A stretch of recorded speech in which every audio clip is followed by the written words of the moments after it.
Je commencerai par dire que j'adhère complètement à ce propos qui nous demande impérativement d'être sérieux et de discerner là où est la construction et là où est la destruction d'un être humain. Alors je parle un petit peu de ce qui s'est passé avec le frère Luc dans le film là, des hommes et des dieux. Et en effet, il y a une réplique un peu malicieuse qui dit « Laissez-moi passer, je suis un homme libre », dit le frère Luc, en se moquant un peu de lui-même. Je crois que pourrait être un homme libre quand on est scientifique? Je me pose la question.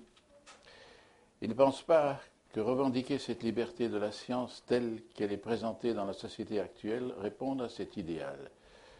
Sur cette question, j'ai envie de dire, de dérapage en dérapage, on irait vers une forme d'aliénation de la pensée éthique. Au bout du compte, grande serait la tentation pour les chercheurs de jouer les apprentis sorciers. La science elle-même en perdrait sa crédibilité. Refuser de faire de la liberté de la science mon principe absolu, c'est sauver à la fois la liberté et la science. Quand on aborde l'utilité des recherches sur l'embryon, oui, je pose la question. La médecine a bien sûr le devoir d'œuvrer à la guérison des malades et handicapés de la vie. Elles sont source de très grandes souffrances. Malgré tout, faut-il encadrer ces recherches? L'utilité des pratiques n'occupe qu'un rang second tant que tous les autres principes ne sont pas respectés, à commencer par celui de dignité. Ça, c'est mentionné tout à l'heure, M. de Larménal l'a dit. Je voudrais, oui, dire à propos d'une certaine éloge de l'inutilité. Je prends en effet, je me repose sur les moines de Tibérine. À quoi sert apparemment un moine?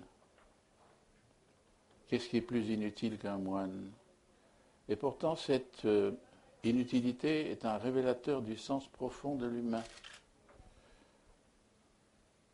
Je ne sais pas, je ne suis pas apte à juger de l'efficacité de la recherche embryonnaire, mais une législation qui ferait le sacrifice de renoncer à son éventuelle utilité rappellerait à la société le sens de la dignité humaine, puisque l'embryon est avant tout un être humain. Voilà, alors je crois bien que c'est ça qu'il faut faire comprendre à ces messieurs de l'Assemblée. Je pense qu'il y a des gens qui sont tout à fait de cet avis et d'autres, bien sûr, qui vont penser que c'est la science qui doit l'emporter, parce que c'est la science qui prime la vie. Je ne sais pas.